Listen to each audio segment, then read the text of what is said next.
প্রবাসী টিভি সারা বিশ্বে বাংলাদেশ। আমি এখন আছি গুলশান 2 নাম্বার লেক পাড়ের পাশে। আমি আসছি এখানে আশেপাশের কিছু বিষয় আপনাদেরকে তুলে ধরার জন্য। আমি এখন আছি যে পাশে এখানে একজন ঝালমুড়ি বিক্রেতা, আমি ওনার সাথে কিছু কথা বলবো। ভাইয়া আপনার নাম? আমার নাম খাইরুল। আপনার বাড়ি কোথায়? ব্রাহ্মণবাড়িয়া, নাসিমনগর, ছাত্রপাড়। আপনি ঝালমুড়ি যে বিক্রি করেন কত বছর যাবত? 12-14 বছর। এর পূর্বে আপনি কি করতেন? এর আগে আমার কাপড়ের দোকান আছিল, বড় কাপড়ের দোকান কত চালাইছি। বছর করছেন? কাপড়ের দোকান করছি 7-8 বছর। করার পরে আমি টাকা হয়েছে কিছু হয়েছে, পরে বাইরে গেছি বাদে বাইরে লয়ে যাওয়ার পরে আমি কোন দেশে? সৌদি আরব গেছি। আচ্ছা। সৌদি আরব তাবুত গেছি। পরে তাবুত থেকে আমি 1 মাস করছি, রমজান মাস পুরাটুই করছি পরে আমার বেতন থেকে এসে 40,000 টাকা বাংলাদেশের। তা আমি বেতন লওয়ার পরে আবার আমার কইছে আরেক কেন যাইতে হবে, তুমি কাজ শিক্ষা লাইছো, তোমার আরেকটা কাজ দিব, ভালো কাজ।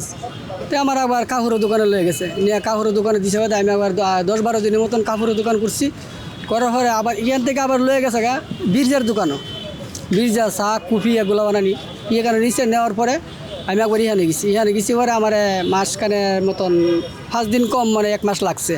লাগার পরে আমি কইছি স্যার আমার অন কই নেবেন, কোনো তোমার পরে আরেকটা দোকানে দিমু, তুমি আসো। পরে আমার গাড়িতে আবার লয়ে গেছে। যাওয়ার পরে আমি গেছি, যাওয়ার পরে আমি আবার গেলাম, স্যার এখানে তো কেউ নাই, আমি একা, আমার দেশের মানুষও নাই। কোনো সমস্যা নাই, তুমি এখানে থাকো, আমি আসতেছি।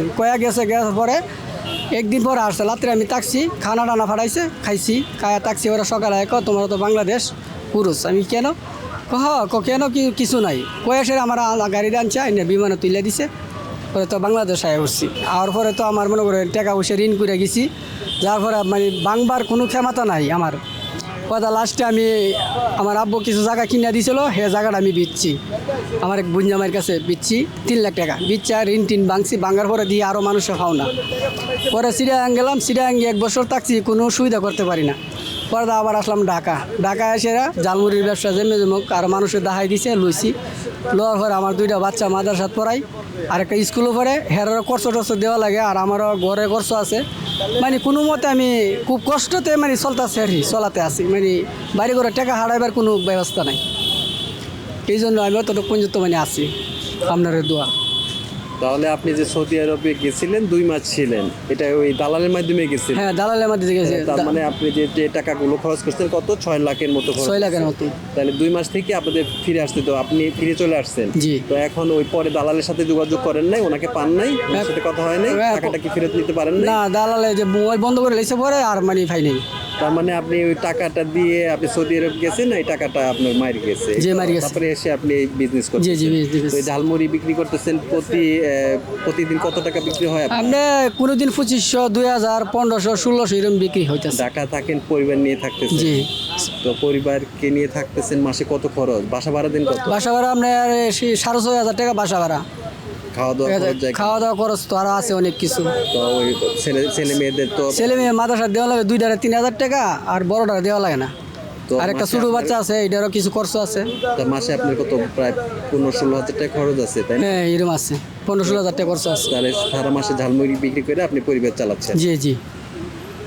আচ্ছা, ধন্যবাদ আপনি প্রবাসী টিভিকে সময় দেওয়ার জন্য।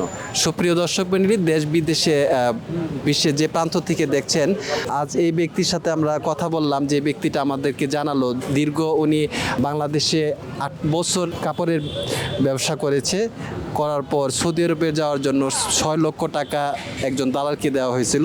উনি সৌদি আরবে 2 মাস থেকে ফিরে আসতে হয়েছে। এসে উনি দালালের কাছ থেকে আর ওই টাকাটা ফেরত পায় নাই। জমি জমা বিক্রি করে এই টাকা ব্যবস্থা করে উনি সৌদি আরব গিয়েছিল। এখন বাধ্য হয়ে উনি ঝালমুড়ি বিক্রি করতেছে। ঝালমুড়ি বিক্রি করে ওনার 3 ছেলে মেয়ে পড়াশোনা, ঢাকা বাসা ভাড়া সব কিছু মিলিয়ে যে খরচ হচ্ছে, উনি এখন ঝালমুড়ি বিক্রি করে তার পরিবার চালাচ্ছে।